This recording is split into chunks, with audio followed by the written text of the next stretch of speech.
আজকে আমি মহরমের কিছু সংঘটিত হয়েছে এমন কিছু ঘটনা সংক্ষেপে আলোচনা করব।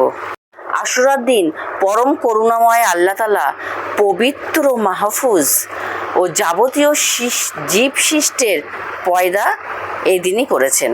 সমস্ত দুনিয়ার নদ নদী, পাহাড় পর্বত ও সাগর মহাসাগর এই দিনেই সৃষ্টি করা হয়েছে। মানব জাতির আদি পিতা আদম আলাইহিস সালাম আল্লাহ তাআলা এই তারিখেই পয়দা করেছিলেন, এই তারিখেই বেহেশতে দাখিল করেছিলেন। এই দিনই আল্লাহ তাআলা তার তওবা কবুল করেছিলেন। এই দিন আল্লাহ তাআলা ইব্রাহিম আলাইহিস সালামকে পয়দা করেছিলেন। আর এই দিনই নমরূদদের অগ্নিকুণ্ড হতে নাজাত পেয়েছেন। এই দিন মুসা আলাইহিস সালাম আল্লাহ তাআলার সঙ্গে তুর পর্বতে এই দিনই কথা বলেছিলেন। হযরত আইয়ুব আলাইহিস সালাম এই দিন রোগ হইতে মুক্তি লাভ করেন আর ধনসম্পদ ফিরে পান।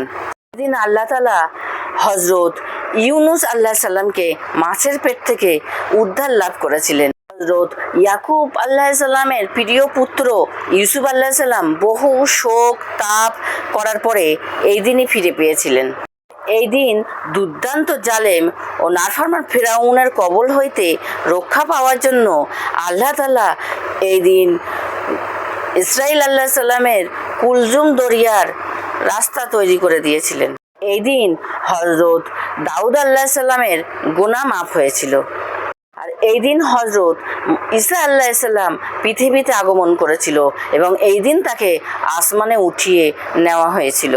জিবরাইল আলাইহিস সালাম এই তারিখে আল্লাহর রহমত নিয়ে হযরত সাল্লাল্লাহু আলাইহি ওয়াসাল্লামের নিকটে প্রথম উপস্থিত হয়েছিল।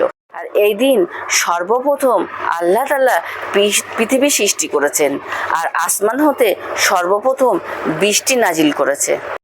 এই দিনেই কোনো এক শুক্রবারে ইসরাফিলের সিঙ্গার ফুৎকারে পৃথিবী ধ্বংস হয়ে যাবে।